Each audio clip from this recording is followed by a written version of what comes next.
Hello, everyone. This is Paulina Van, and I'm back again. And this time, it's a very special time.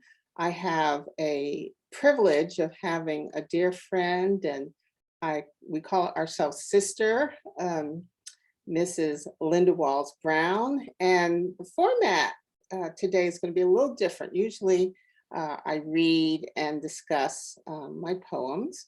And as you know, I am the author of Regala Healing that was launched on September the 26th of 2021.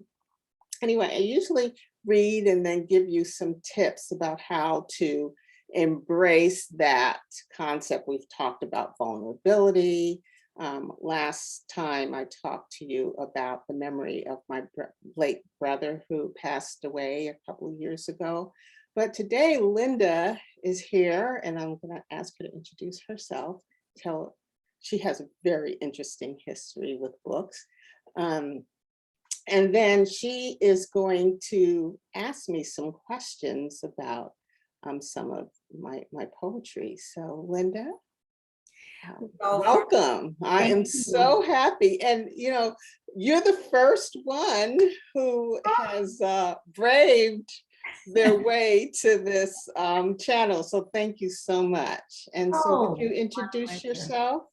First, yeah, thank you so much for having me. It's, I really consider it a privilege to be able to just anytime I have an opportunity to chat with you, but to understand that our chatting may impact many others is just phenomenal. So yes, I am Linda Walls Brown and have known Paulina for many years. Our paths just crossed on many levels, up to and including living right next door to each other at one point. So she is definitely a dear sister, met her in church, and one of my dear friends is now her husband, and I consider her daughter my niece. And so I just am excited about being here. In terms of my background, she alluded to my desire or my love of books.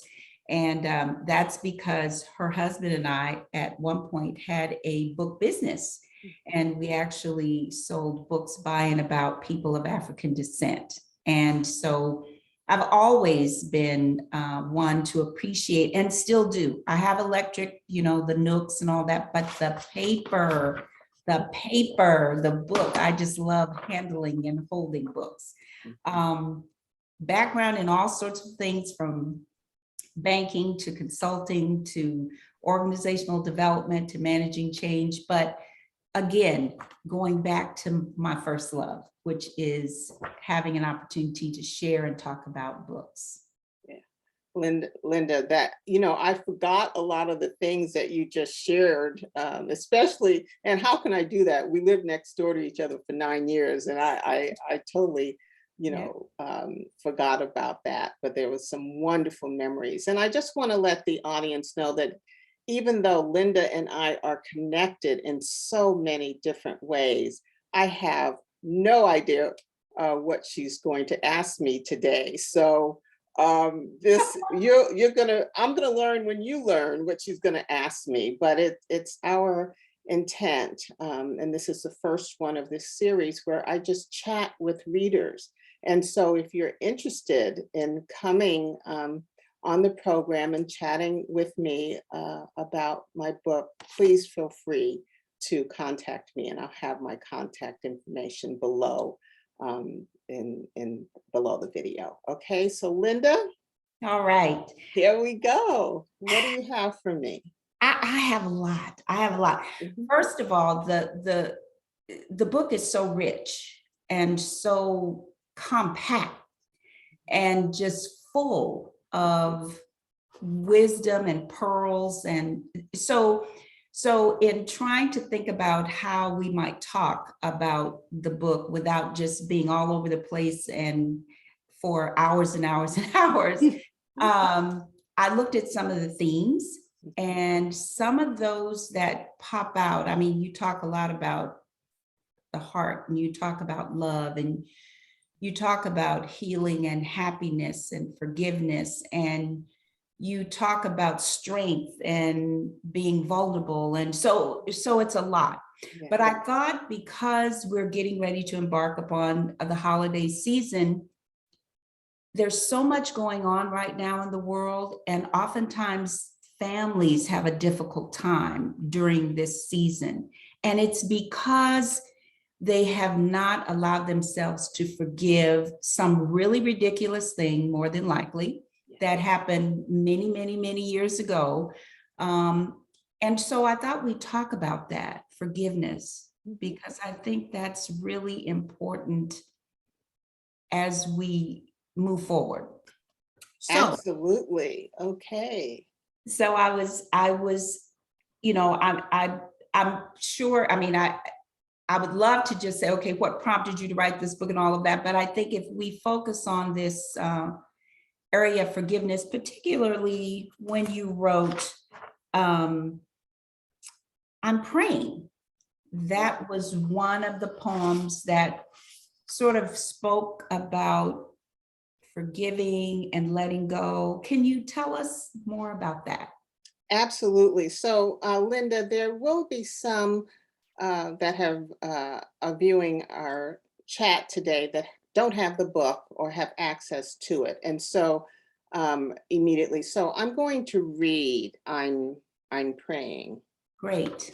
Let me bring it up. And having an opportunity to read the book, but also to hear you read the book is just like double pleasure. yes. Okay. So I'm praying is the title. And I'm praying you've been on my mind. I'm praying for your heart to be kind. I'm praying that all is well with you today. I'm praying for heartfelt words to say. I'm praying for your gentleness. I'm praying that I extend forgiveness. I'm praying for us to share smiles. I'm praying they last a while. I'm praying you embrace self-care. I'm praying you know we want you here. I'm praying for family unity. I'm praying and welcome the opportunity. It's bringing back memories of why I wrote this. So I just want to take a deep breath, a deep heart breath. And so Linda, I went there when I was reading it. I could see the person I was writing this to. So please, what would you like? Do you have a question for me or? Well, when I read it, typically when we think about praying, a lot of times we pray for people we care a great deal about, but it's more about you know, their well-being outside of some extenuating circumstances. So this particular prayer, it almost sounded like you were praying for someone who had done wrong, had done something to you that you were trying to forgive and to let go, as opposed to praying, you know, when I think of typical prayers, we're praying for people for their betterment. I wonder if you can speak to that a little bit. Absolutely. And I hope you understand and the audience understands that, you know, I want to preserve, how can I say, confidentiality of the person, but I will say it is a family member. Okay. And we were estranged, you know, separated for things that were important to that person, but may not have been reality. And you know, I was very saddened by it, and so the night I wrote this, that person was just present on my mind. I mean, we hadn't seen each other in 2 years, and the person was just present. I felt their presence, their essence, and I had been praying, not that the person changed, but I've been praying that we unify, that our hearts soften, that somehow that God would bring us together. Um, Mhm. and so that's what that was all about. I wanted that person to take better care of themselves, and I wanted that person to be kind. Everything I prayed for that person, I committed to, Mm. myself. So does that give you a sense of where I was at the time? Absolutely. And I think it speaks to what I was talking about earlier when we have disagreements or problems with a loved one and decide that we're just going to cut the person off.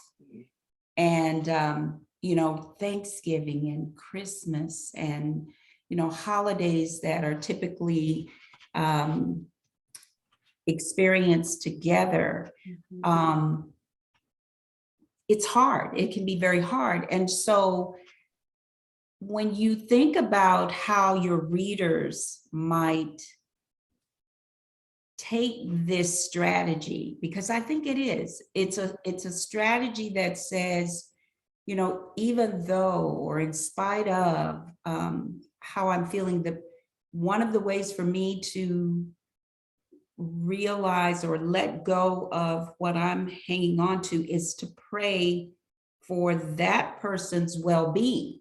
It's a different twist. We typically are not thinking about, praying for your, so is that something you think people can take away from this poem? Absolutely. And, I wish I could say I came up with this approach all by myself. But my prayer was, Lord, bring comfort, because it was just so distressing not to have a relationship with a family member. So Mhm. distressing. And so, my advice, and again, this isn't coming from my head, it's coming from my heart and my soul and, my creator, that when we have difficult situations with whomever, or family, and family members are the hardest, you see, because we're talking about blood. And Linda, you talked about Thanksgiving's coming, well, Christmas coming too, and Yeah, at the end of the year, and yeah, you know, you have a choice. You either stay away from the person and the benefit of activities and being with loved ones, or you show up with an attitude and still not enjoy. yeah, And remember, I've talked about this, we're all energy. So you come there with bad energy, it's going to spread throughout the celebration. And we've been separated way too long because of COVID. So my advice through, and this is now through prayer and experience, send love to that person, send blessing to that person before you even get there. Matter of fact, you might want to start today, praying today and sending that love today. We have okay, another week or oh, so yeah, before Thanksgiving, before everybody shows up. But be, uh, that's my advice, because it's going to feel better. You mm, can't control the other person's behavior or how they think. But I'll tell you, you show up with your heart filled with love, compassion, kindness, caring, and it's going to change the energy. You can't change how people think, but you absolutely. sure can change and try to influence how they behave. And we know the one above can change it all, thinking, Oh, acting, yeah, all of it. And I just want to say to the audience, those of you who, I'm speaking from a Christian perspective, because that's my belief. But if you have another belief, it could be the wind, it could be the earth, it could be uh, any other belief, that you just pull on that, call on that belief oh, higher to power. make Mhm, things mhm. just much more loving. And I'm not saying to excuse bad behavior. I mean, we all have to have, boundaries, but come with love, come with your heart first. Yes. Mhm. Oh, wow. Absolutely. My grandmother said, my mother said, I'm sure your grandmother said, Mhm. prayer works. Prayer works. Yes. And the beauty of what you just spoke about was not only that you're praying for someone else, but in order to do that, you have to get yourself at a place where you can pray that prayer out Mhm. externally, because we got to do a lot of internal praying, don't we? We have to talk about, okay, Lord, fix me Mhm. so then I can impact somebody else, bringing that positive energy. You got to fix yourself to bring that. That's, whew, You hit it right on the net. It starts with you. You can't pray for somebody else to be kind if you're not kind. right. You know, Lord, you change can't. that food because I'm Yes. tired of this. Yes, you can't Okay. do that. You got to No, start with yourself. that's And right. that takes a lot of courage. It takes a lot of humility. It takes did I say courage? It takes Yes, all of that. we have And to humble ourselves. yes, Yes, yes, yes. because it starts with yourself. Yeah, Um, wonderful. Oh, wow, you took me way back, but not yeah, that far, not that's that far. good. Yeah, I think it's good because I know sometimes this is the time where things really, a lot of people go to a deep, deep place Hmm. because everybody's singing jingle bells and they're talking about turkeys and yams and getting together. And some people don't have that. My son is one who Thanksgiving is a trigger for him. Hmm. And it's because he was hurt right before Thanksgiving. And so I know that that comes up every year for him. So hopefully those people who are listening will really take to heart what you're talking about and exercise those behaviors that will give them an opportunity to really look inside and then be able to try and touch those around them. So great. Well, Linda, I really, and that's why I love you so much because you keep it real. And I just thank you for sharing that your personal situation with your son. Mhm. And we're gonna send him love and caring Oh, praise, and just warmth right now. praise, Um, so praise. we can get ahead of those feelings that are bound to come. It's an anniversary of a time that was not the best, and but he has a testimony, doesn't he? Yes, he does. He has a testimony. Amen. So Amen. um, if you Linda, this has been absolutely wonderful. We are going to bring this session to a close, but I ask our audience, well, we have a part two coming. So we Okay. ask our audience to, put your comments in the box, and of course, subscribe and like, so you'll know when other videos are coming. And again, if you're interested in chatting with me about the book and any specific poems, just contact me. I'd love to speak with you. So any last words for our audience, Linda? Just it it's so special to have someone like Paulina who is willing to share what she has, her gifts with us. And so I just hope you'll all run out and get this book and be able to share it. I mean, I think it would be wonderful to read some of these poems as we are gathering together for the holidays and just reflect on what's going on in our families and love on one another, which I think is what she really is telling us to do.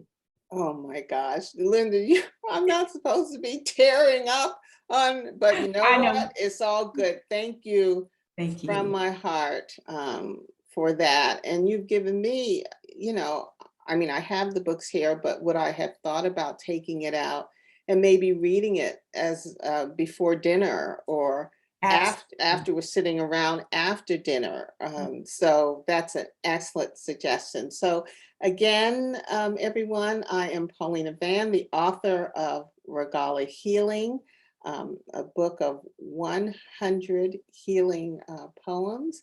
Today we've had just the joy to have my friend and sister and church member, Linda Walls Brown, and we'll see you again next time. And Linda will be back because we're going to do a part 2 of her review and reflection on my book. So take care, everyone.